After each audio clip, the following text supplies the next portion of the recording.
Welcome. I'm Rod Smith, your host with the most, with another exciting chapter of creating and making history with the one and only Awabba Pod.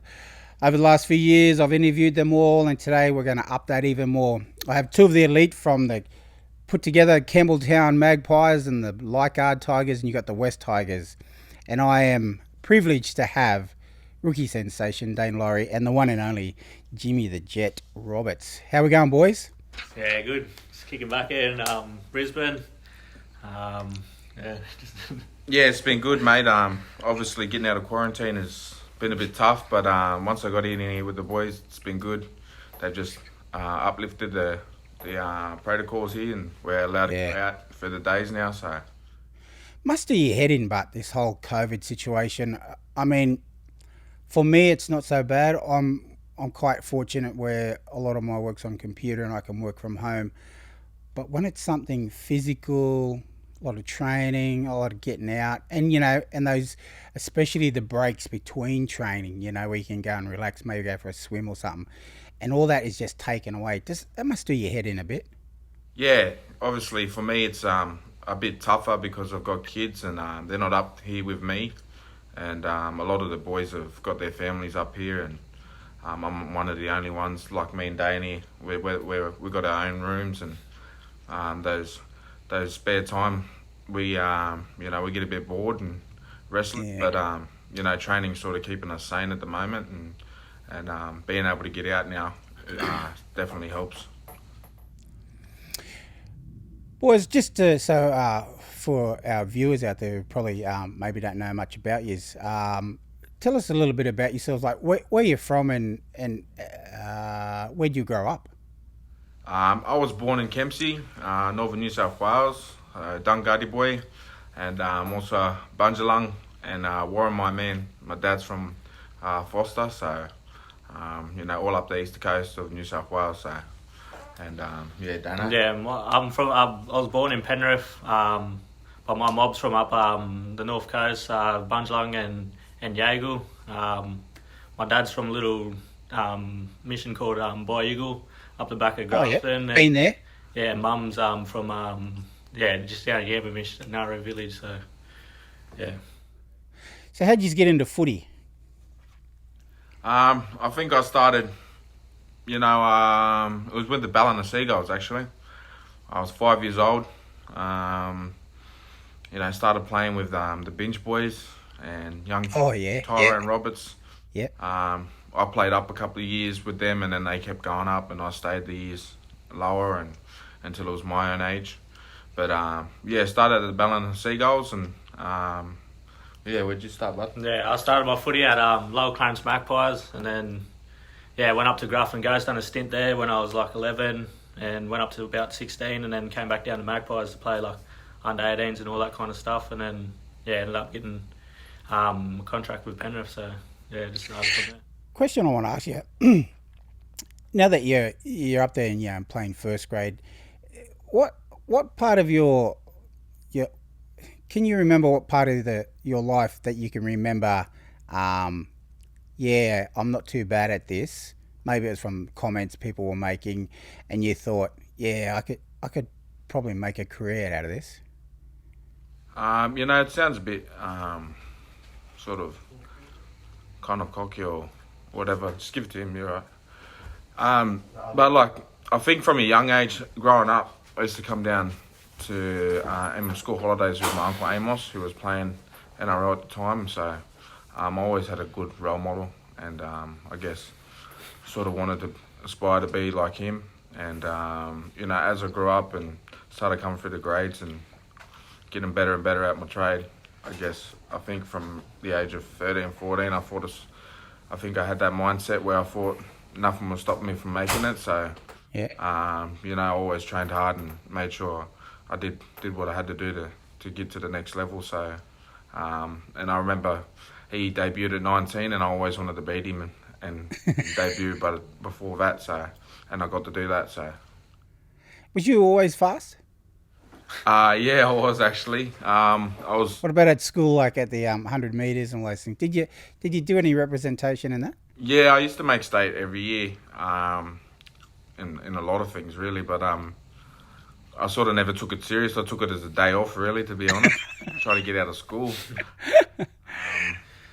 Sometimes I wouldn't even run in the state final.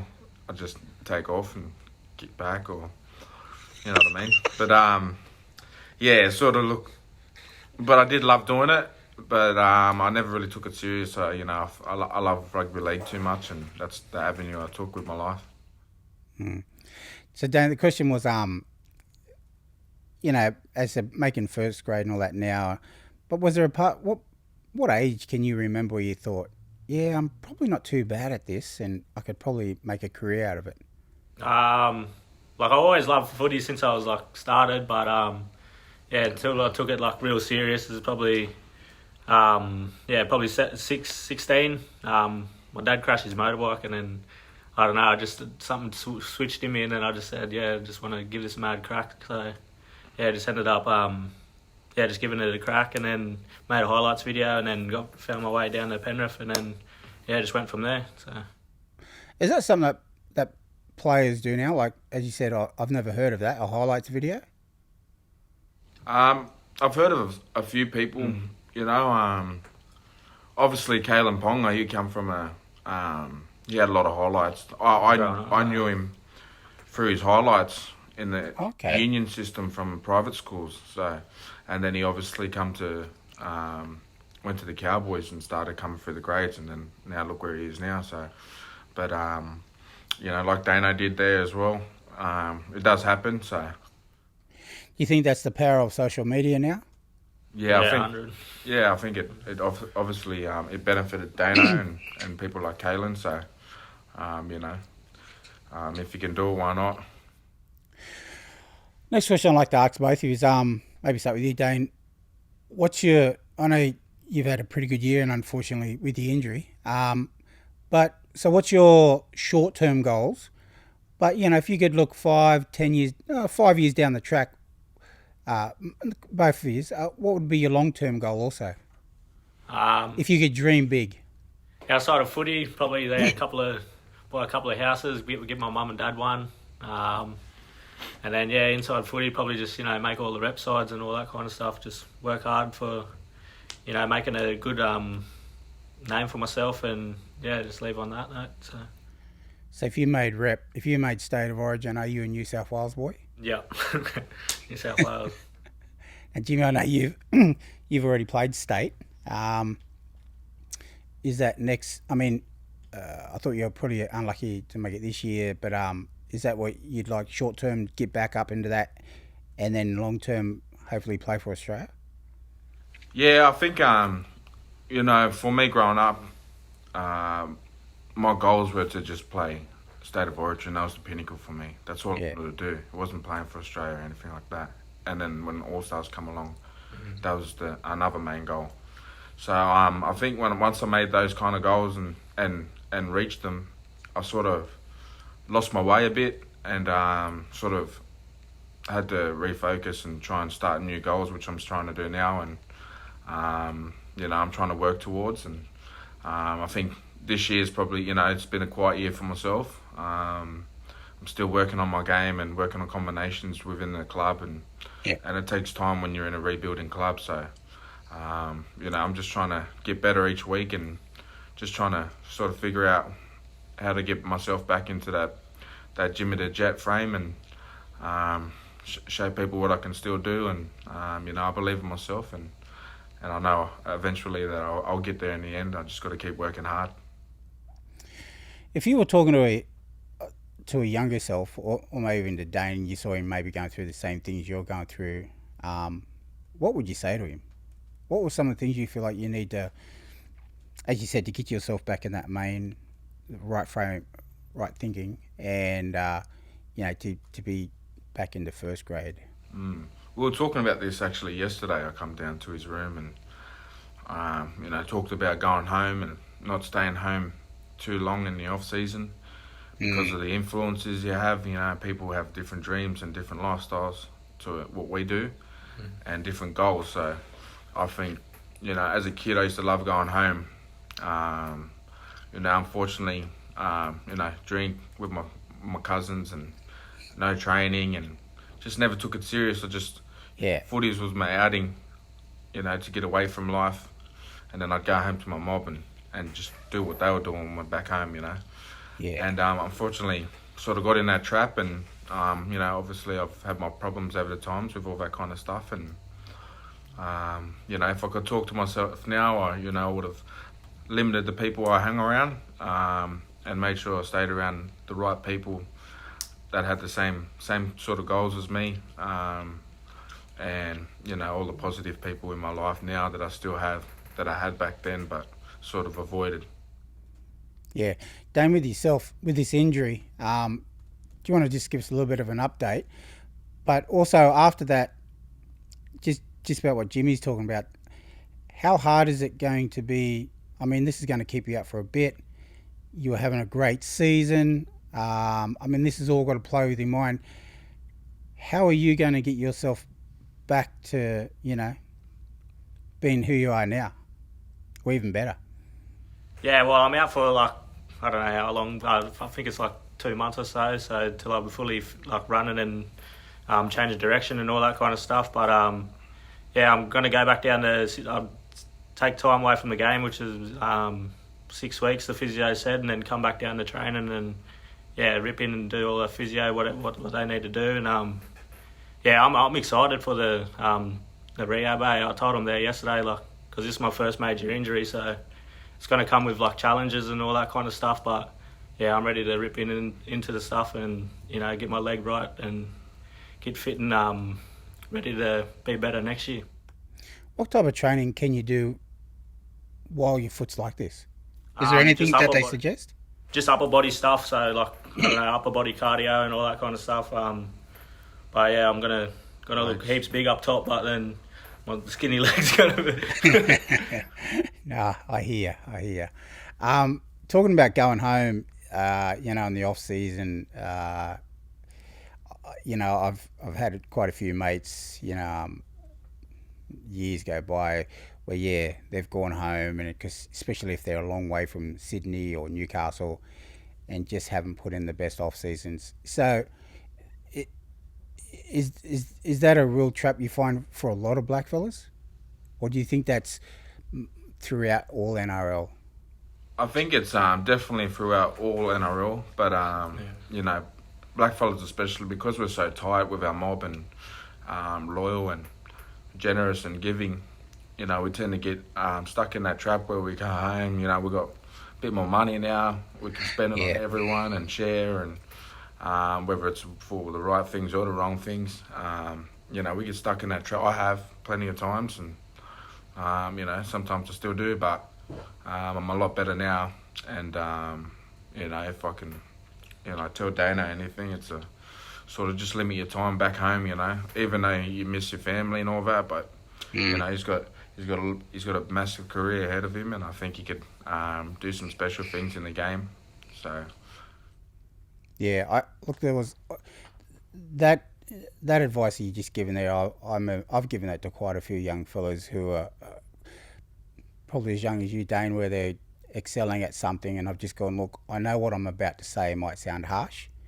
I said, but just from experience, I said, sometimes you're going to have to cut some of your mob and friends.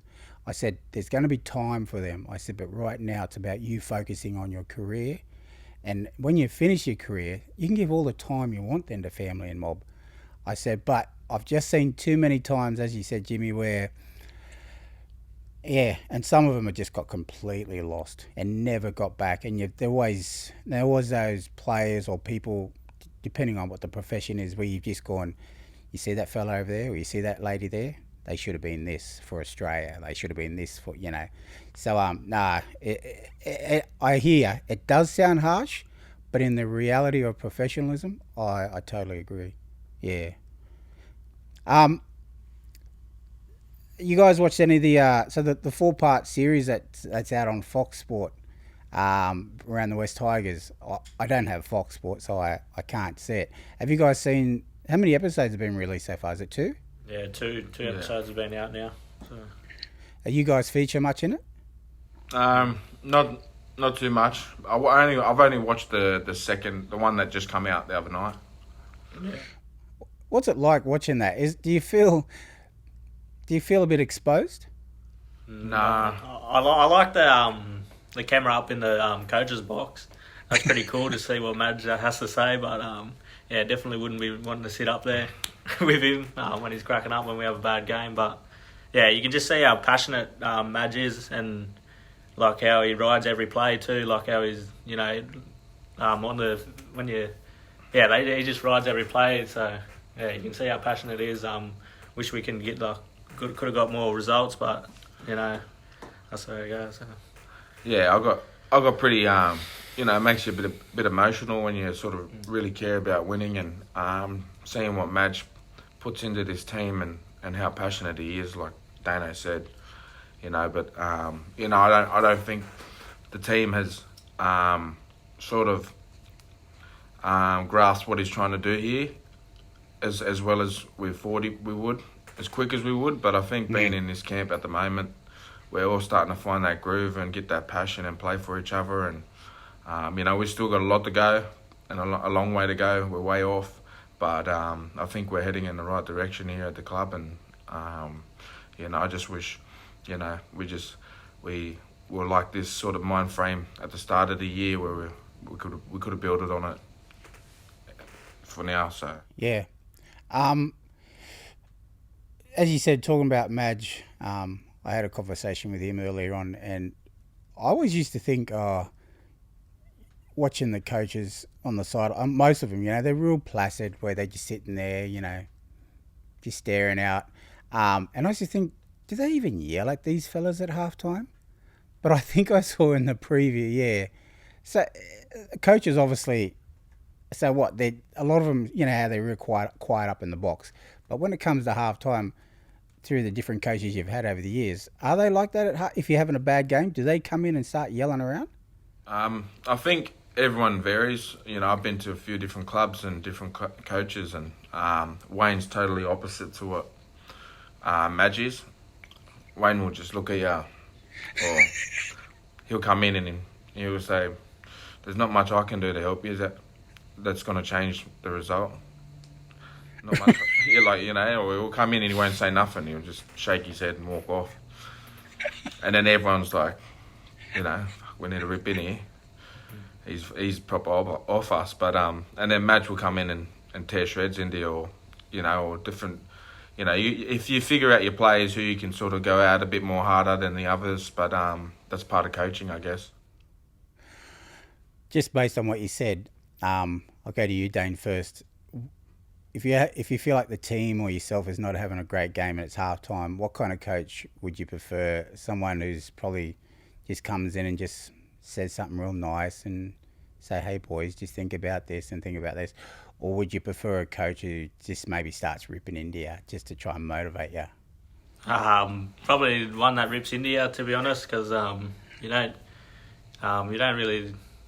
My mum always used to say, like, they don't, like, the boys don't listen till they start swearing at you and that. So, but I'd like how Madge coaches. He's just passionate, and I like how he just rips into play, rips into us, like if we're, playing bad. So it's a kick up the backside to, put in a better performance. So, yeah.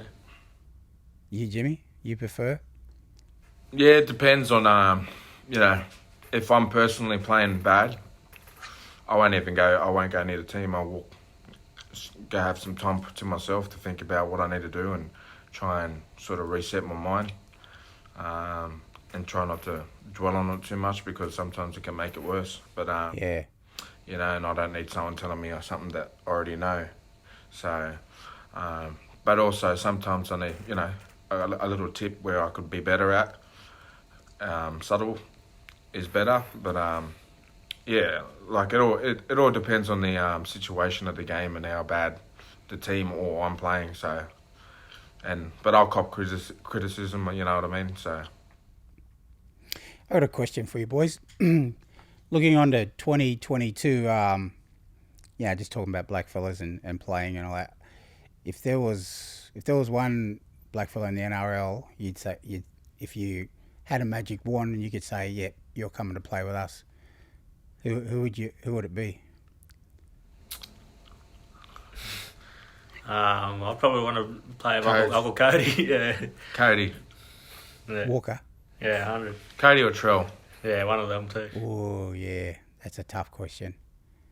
Yeah. I suppose if you're looking for that running person or the person that sets up the runner. Yeah. Yeah. Yeah. Because Dane can play 5'8" anyway. Is that a hint for the future? Yeah, I reckon Yeah, once 100. once he gets home, it's like easy along. What is the position you're playing now, boys? Are they the positions you grew up playing? Yeah. I played fullback nearly all my life. It wasn't until I was like 16, 15 I like played 5'8", but it's nothing like playing down in the city and all that kind of stuff where they have all the, structure and all that. I just came, just to play footy and, chip and chase on third tackle and all that Chip and where I was chase. playing and that. So, yeah. I've always played through my juniors fullback and 5'8". Fullback and 5'8", yeah. So, and then as I got into 20s, sort of started playing fullback, wing, and then I debuted at fullback as well. And That's right. Yeah.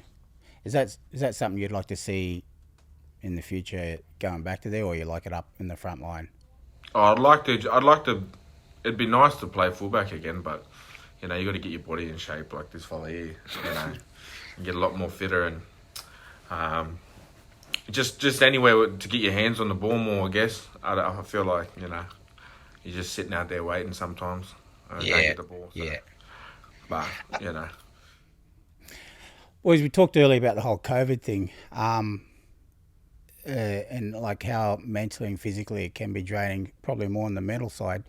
What are some of the things the Tigers have they got things for you prepared for you to compensate some of that stuff? To look after the players' mentality. is that during COVID now? Or? Yeah.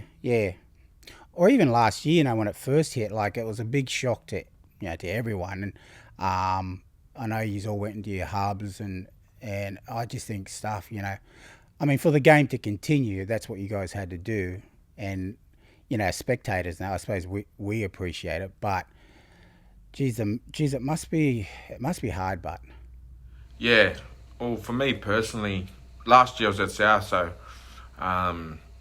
everyone had to stay at home and you got equipment to train and stuff like that. So, and no one knew when the comp was going to start. So, we just had to sort of just train and just hope and wait to see what happened. But I think this year being in the hub and it's a lot more organised and obviously we need to keep the game running and keep the TV rights happy and all those kind of things and get the bills paid. So it's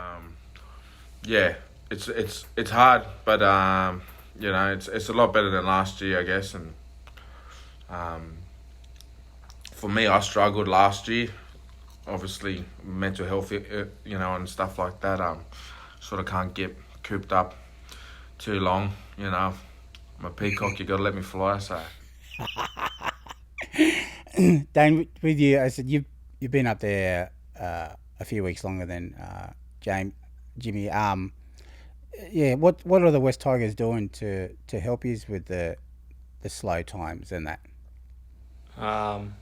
They put on team activities. Yeah, they put on team activities and all that kind of stuff, and and then they also give us free time where we can do whatever we want. So, but the only real when we was in that 2 week ISO, it was a training was the only time like we was allowed outside. So all the boys was happy to get outside and train and all that kind of stuff. So, but yeah, that's all.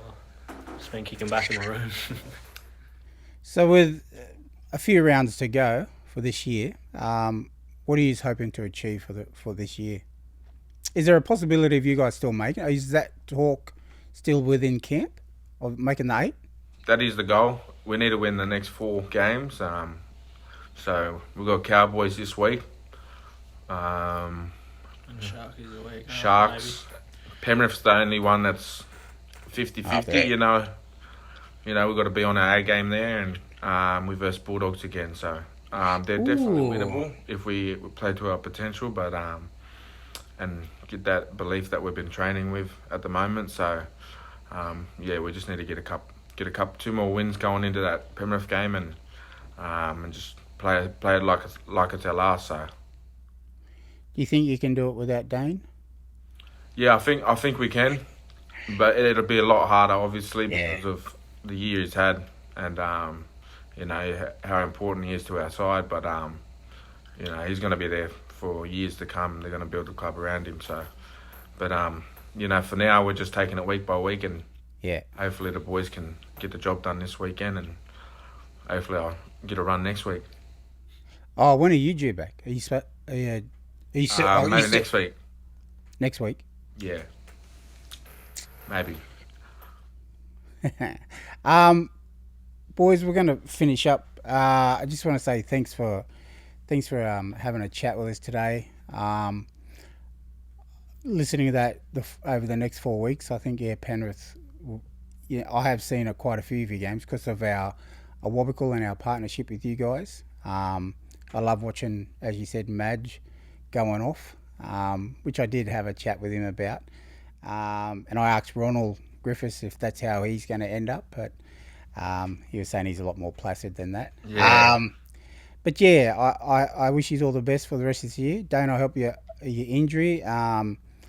Yeah, I hope you be a little bit selfish with yourself, and because you got to be that to to make it. Trust me, I wasn't selfish enough, I think, with myself a lot of times in life. So when I see young fellas now trying to make it, I just speak facts and and Jimmy, I just hope you get a lot of phone time with your family, and I hope this whole COVID thing just goes away. But most of all, boys, I hope you have a great career, great rest of the year, and thanks for having us on. Thanks for having us. Thanks for having us. All right, see you, boys.